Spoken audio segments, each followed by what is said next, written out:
どうも皆様こんにちは。光の戦士のずんだもんなのだ。今回は久しぶりにホイオンザファイアライズズをやっていくのだ。そして本日はなんとあの超有名人を連れてきたのだ。イデヨ元東京都知事候補琴ノ葉。おい、その言い方やめろや。あの例の一件はうちとは直接関係のないただのおっさん。というわけで今回はそんな琴ノ葉茜と一緒に自由の国アメリカで遊んでいくのだ。確か今までにも何度か遊んできたモットだったよな。そうなのだ。だから今更モットの世界観の説明をするまでもないと思うけど、まあ一応説明するとするならば、2020年の新型コロナウイルス以降の出来事が全て最悪の方向に進んだ世界線なのだ。なんだか物騒な言い方やな。まあどうなるかは実際にこの目で見ていくとするのだ。それじゃあ早速ゲーム開始。果たしてズンダモン率いるアメリカはどうなるのか。ロードが終わると最初に出てくるのはコッタの現状がまとめられた文章。要約すると、アメリカは冷戦終結とともに唯一の超大国になるはずだったのに、実際は多極化する国際社会に国内の分断化が進んでいるって書いてあるな。いきなりこんな長い文章を読ませるなの。お前ホイオン向いてないで。しかも大して文章長くないし。それじゃあまずは国家の詳細から見ていくのだ。現在の大統領はドナルド・トランプ。次回俺が支配する M の勢力Xテと二大コス我ら一人の勢力の中心人物である北に寄生し、偉大なる我らの大統領は M の M の勢力はローマ帝国の貴族オールワイ国連左翼ハリウッドスターなどが語っているのだ。どうなのだ。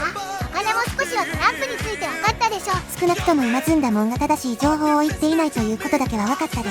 しかも不和を生むポピュリストって書かれてるしな。これは明らかに民主党のプロパガンダ。騙されちゃダメなのだ。騙されてるのはズンダモンの方だと思うで。こういうのって大抵何かしらの信頼できる情報源から情報を仕入れてくると思うけど、今の話ってどこの情報なん？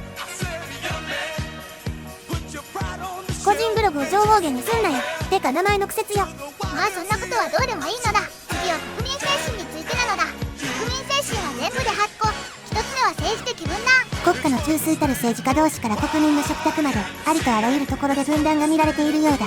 この分断がやがて国家全体に広がるのではないかと懸念されているな。これも全て民主党のせいなのだ。なぜそうなる？ 2つ目はトランプ経済。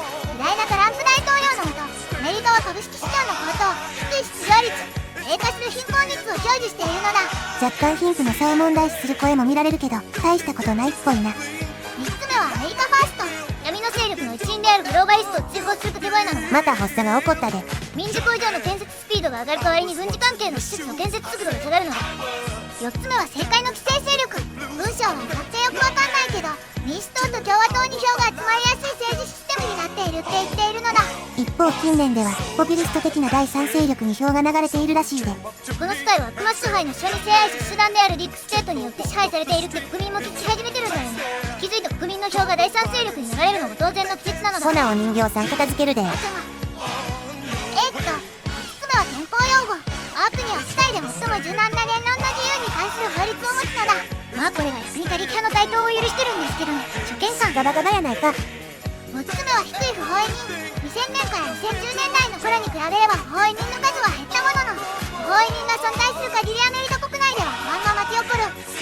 これこそがグレートリプレイスメント。なんやそれ。茜は情報リテラシーが低いのだ。ズンダモンは鏡を見たことがないんか。グレートリプレイスメントとは、移民の流入によって白人住民が置き換えられるように仕組まれているという主張を中心とした特説なのだ。今陰謀って言いかけたよな。まあつまるところ、グレートリプレイスメントが起こらないように不法移民をなんとかしないとなのだ。7つ目は世界の警察。アメリカは中東に軍事介入をしている。その一方で国民の間ではこの軍事介入に反対の立場を表明する者も多くいるようだ。闇の勢力である民主党とシオニストらを共謀して中東諸国に攻撃を加えている。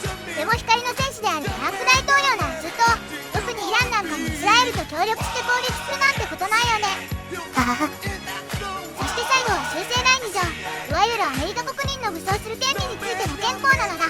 日本で暮らしているうちらからすると意味不明な憲法よな。ちなみにこの修正第2条の存続を最重要使命としている全米ライフル協会。全米ライフル協会の内部や支援者の中に光の戦士集団こと Q アノンの支持者がいたことで有名なのだ。なんちゅうところでつながりがあるねん。それじゃあ早速時間を進めていくのだ。早速一般教書演説のイベントが来たな。ここで次の大統領選挙でトランプかバイデンのどっちを支持するかを決められるらしいで。もちろんここは光の戦士のトランプ。ほなバイデンを支援するで。あれ、僕は何か大変なことを忘れているような。忘れるくらいならそんな大変なことでもないやろ。それもそうか。とここでアメリカ国内で初の新型コロナウイルスの感染者が。コロナはただの飛び出しワクチンはマイクロチップを体内に埋め込まれる。コロナはみんなでかかって集団免疫獲得なのだ。はいはい。ディシジョン画面からマスクを生産して各州に配布でき、配布された州では感染が広がらなくなるっぽいな。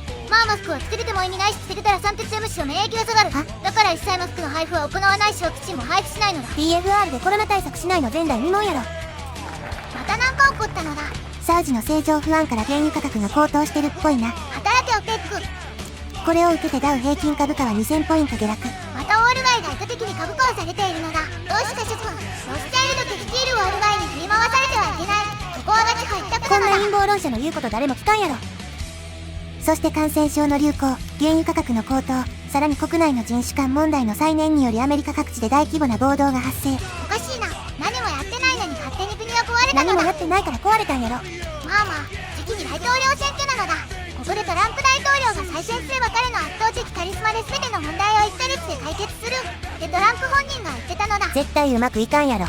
それよりも背景でサウジアラビア内戦が始まったってニュースが来てるけど大丈夫か。我々は今までイラクやシリアに介入し中東の安定化に貢献してきた。これからは EU や日本も安定化に貢献すべきなのだ。これが世界の警察ですか。なんだ、警察にハンコアとは関税あげるぞ。トランプ節を披露しているところ申し訳ないが、大統領選でメディアはバイデン優勢を報道してるで。金は遅れてるな。オールドメディアは全部闇の勢力だから、同じく闇の勢力側である民主党を支持するためにフェイクニュースを流すのは規定路線なのだ。ずんだもんって何でもかんでも不都合なことを闇の勢力のせいにするから生きるのが大変そうやな。ほら共和党も崩壊したぞ。ユジだ。これはきっとディープステートの陰謀で、裏で何か闇の力が働いてて。みな都合のいいディープステートがあってたまるか。しかも SNS からもトランプのアカウントが一斉削除されたで。これはバイデンが SNS 各社に圧力をかけたに違いないのだ。まあ第一 SNS は闇の勢力でいらしい。また始まった。それに Facebook CEO のマーク・ザッカーバーグを見るのだ。マーク・ザッカーバーグがなんやねん。おやおい待て、失礼すぎるやろ。こんなレプティリアンみたいな顔した人間が人と人をつなぐ SNS を運営するなんて明らかにおかしい。これ黒です。ザッカーバーグにめっためたにされても文句言えないで。見るのだ。2020年大統領選挙で我らがトランプ大統領がバイデン相手に大逆転勝利したのだ。なんか意外やな。てっきりバイデンが勝つ流れかと。さあ早速デンバーでトランプの就任式なのだ。一部州では投票の再集計が行われたり、選挙におけるロシアの関与疑惑が上がったりと怪しいがな。しかもバイデンがホワイトハウスを占拠して、そっちでも就任式を行っててヤバそうな雰囲気なのだ。それじゃあうちらもホワイトハウスに向かってバイデンを支持するで。ずんだもんがさっきから発作を起こしてさもトランプ支持みたいになってきたけど、本来うちらはバイデン支持やったからな。そうだったような。とここでデンバーのトランプが国家非常事態を宣言。ホワイトハウスのバイデンとの緊張が高まっているのだ。国家非常事態で内戦の足音が近づく中、巷ではワクチン輸送車が民兵に襲撃されたみたいやね。本物だ。コロナの感染拡大、石油危機、政治麻痺、これら複数の要因が重なりウォール街は完全にお亡くなりに。ガチ干してた僕の株式はほとんどが紙くずになるか紙くず寸前かのどっちかやね。アメリカが崩壊したのだ。反乱軍は引き下がることを拒否する。デンバーに拠点を置くトランプの軍事支持政権は彼とその忠誠者に平和に権力を引き渡すよう我々に要求してきた。見返りとして彼らは武器を置き反乱を終結させるという。しかしもし拒否すれば敵対行為が始まるだろう。彼らの要求は我々に2つの選択肢しか与えていない。そしてそれを受け入れると彼らに完全な支配権を許すことを意味するため我々は拒否した。我々の返答を受け取って以来戦闘が戦線全域で始まった。しかし今のところ我々の軍は優れた指揮能力により優位に立っており、反乱軍が民兵に依存していることも我々に有利に働いている。民主主義のために戦わなければならない。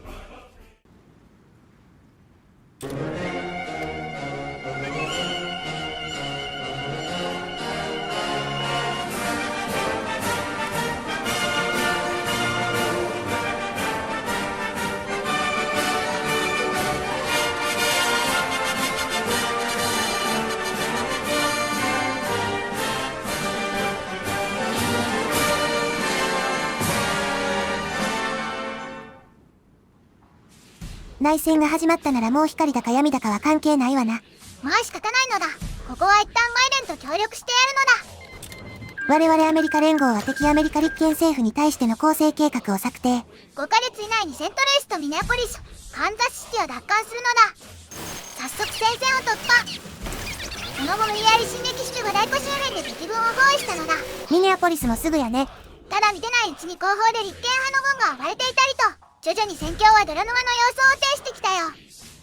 ならば大企業と協力して長期戦に耐えれる国家システムを構築するまで。とりあえず大企業からの協力を得るために交渉では譲歩するのだ。大企業はさらに減税を要求。まあいいでしょう。極めつけは政府内における企業の一定のコストの要求。戦後は同時作ってやるよ。こうして大企業との交渉は成功。すでに軍事物資の増産が始まったみたいや。ただ気をつけた方がいいで、国内の山間部では反乱分子の動きが活発化してる。次から次へと問題が出てくるのだ。さらに5ヶ月以内に終わらせる予定だった構成計画も失敗。ミネアポリスは奪還できたんだけどな。まあいいのだ。引き続きゆっくり奪還するよ。次はセントルイスや。よしよし、中止弾包囲できたのだ。あとは都市部を分断できたら大勝利確定なんだがな。まあそんなことできたら苦労しねえのだ。せやな。逆にセントルイス周辺の自分が包囲される可能性すらあるのだ。ここは一旦撤退して体制を整えるよ。おい、アメリカ連合国内で軍事反乱が起こったで。あわわわわ。共産主義者からギャング、立憲派に至るまでいろんな勢力が放棄してるぞ。とりあえず急いで対処に当たるのだ。アメリカを崩壊させたトランプもあれだがバイデンも大概やな。でとりあえずバイデンに代わって情報機関が国政に介入するで。CIA だか。バイデンより情報機関の方が国をうまく回せるからな。もうこれって CIA によるクーデタクーデーだよ。ターちゃうわ。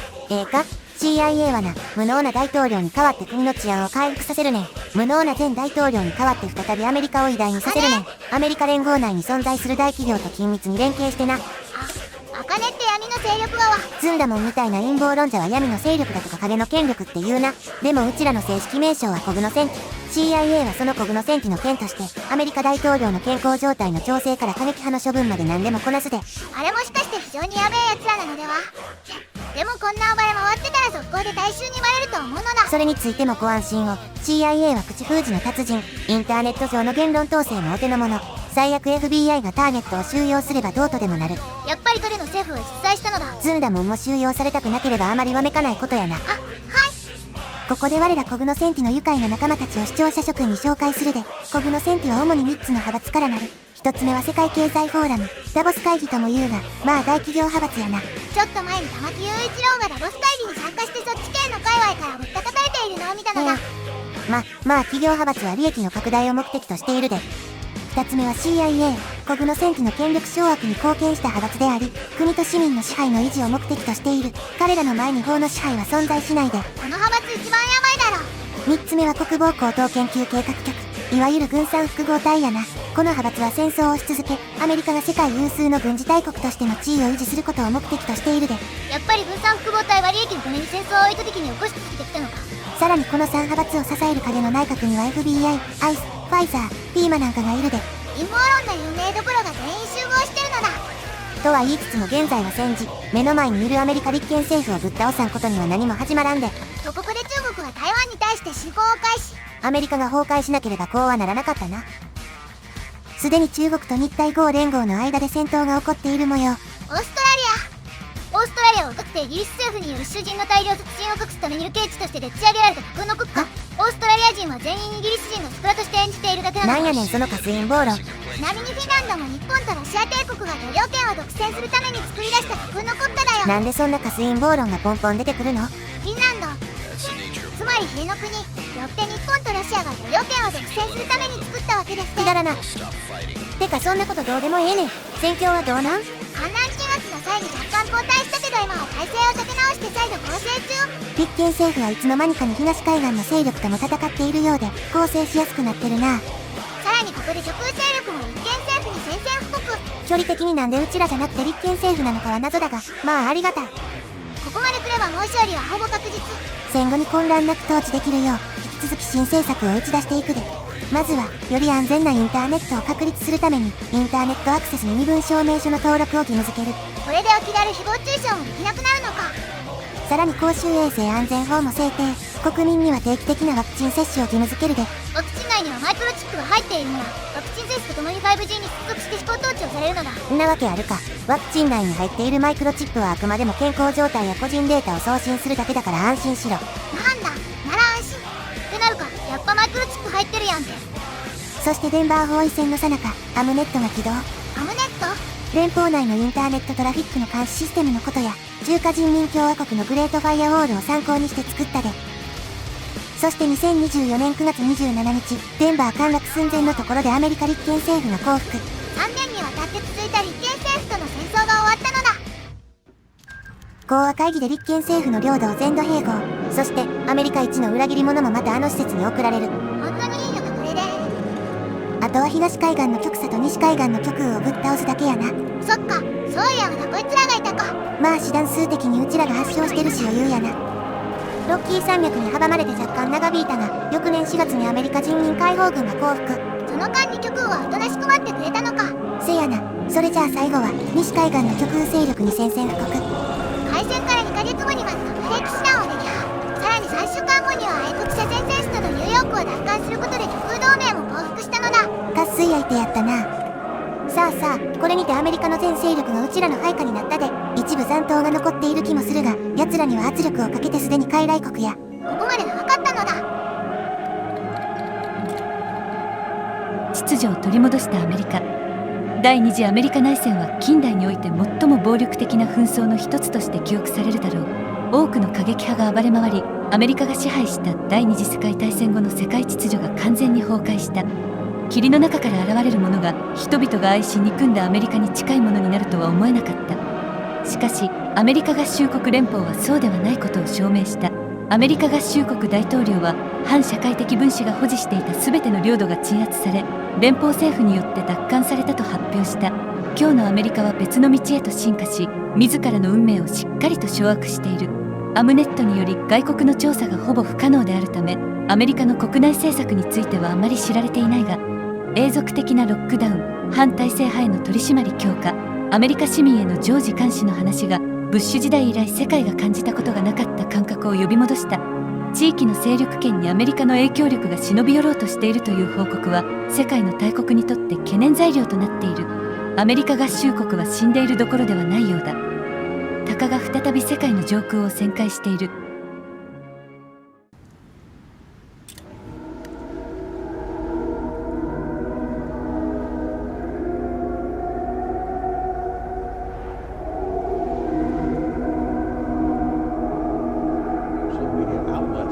These same fake stories without checking facts first. The sharing of biased and False news has become all too common on social media. More alarming, some media outlets simply aren't true without checking facts first. Unfortunately, some members of the media use their platforms to push their own personal bias and agenda to control exactly what people think, and this is extremely dangerous to our democracy.